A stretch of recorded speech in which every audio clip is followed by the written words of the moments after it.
It is an incredible honor to be joined this morning by Roger Earl. Roger is one of the founding members of Foghat. Roger, you have been in this business for such a long time. I can't imagine some of the stories you have. I'd love to get into some of those stories, but first of all, thank you for joining me today. You're welcome, Stacey. It's a pleasure. I've been up for at least an hour now, so good. The stories, yeah, there might be children listening, so we'll hold back on some of the more exotic tales. We'll keep it those two a minimum today. Well, Okay. Roger, I want to talk about the album Sonic Mojo. This is the first album in quite a while for you guys. So tell me a little bit about what inspired this album. Well, actually, the last album we made was 7 years ago, which was Under the Influence. The Kim Simmons, the guitar player from Savoy Brown, played on that, and as did Scott Holt, who is now our singer. He joined us 2 years ago. Hold on a second. Beautiful. Look at that cover art. Hold on. Gets better. Gets better. Hold on. Gets better. This is a lot of nostalgia for me. The cover art. Oh my goodness. Beautiful, beautiful record. Purple vinyl. Actually, how did it come about?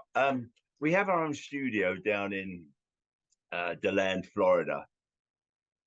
When we lost our lead singer, Lonesome Dave, 22 years ago, I think it was, I decided that we had to have somewhere to record. Otherwise, we're not going to be a viable band. So we've actually made 4 studio albums since Dave passed, and 4 live albums. Love doing live albums. This is a live band. This record we started actually about 3 years ago, because COVID obviously hit everybody. What a Right. nightmare that was. So that sort of put a halt on everything. Actually, it was like my first vacation I've had since I was 12 years old. But the record, it's got a little bit of everything. Kim Simmons, the lead guitar player and leader of Savoy Brown, wrote some songs for us. We were doing a number of dates together over here in the States, and Kim actually played on our last studio album about 7 years ago.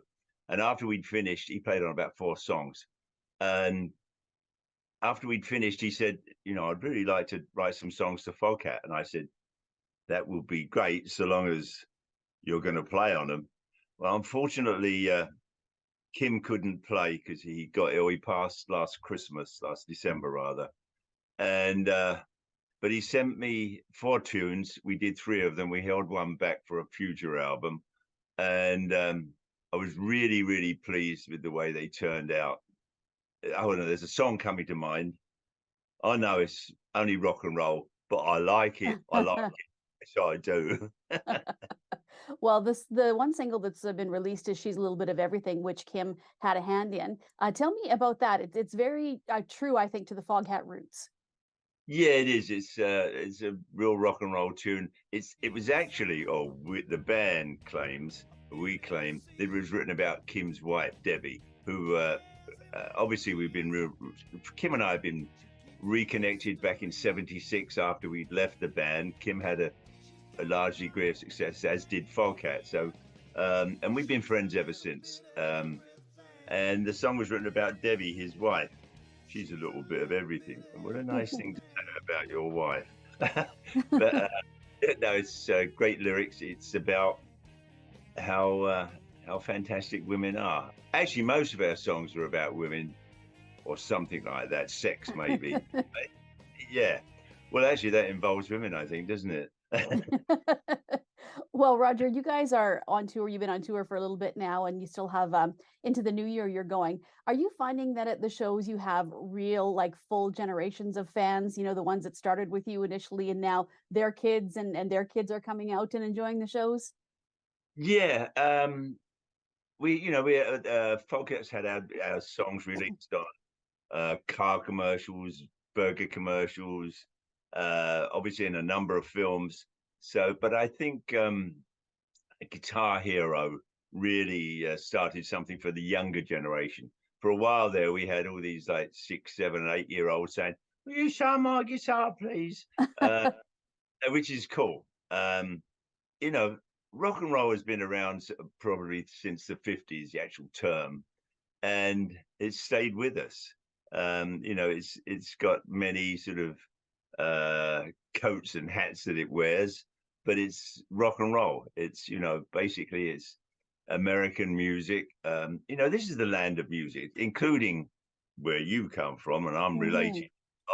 Uh, this is where music comes from. You know, when everybody came over here from Europe and the Africans came over, were dragged from Africa, blues, that was the start of it. And then you had jazz, and then bebop, rock and roll, country music, you know, gospel music. This is the land of music. I'm talking about North America.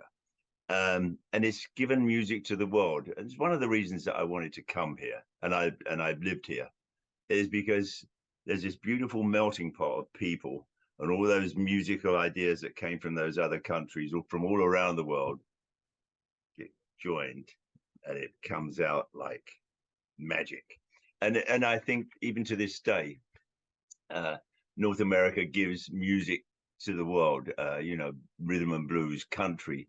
It's the rest of the world like takes it from this land. So yeah, and we're doing it still. In fact, I'm going to roll till I'm old and rock till I drop. I don't feel very well. Thank you. Well, Roger, it has been a pleasure speaking to you. Unfortunately, we're out of time this morning, but I want to encourage everybody to buy the album. Yeah, And you know, it's just amazing, and I've enjoyed the music since the beginning, and it's great that you've got generations of people listening now. So thank you so much. It has been an absolute pleasure speaking with you today. been my pleasure too, Stacey. Maybe we'll get to meet each other one of these days.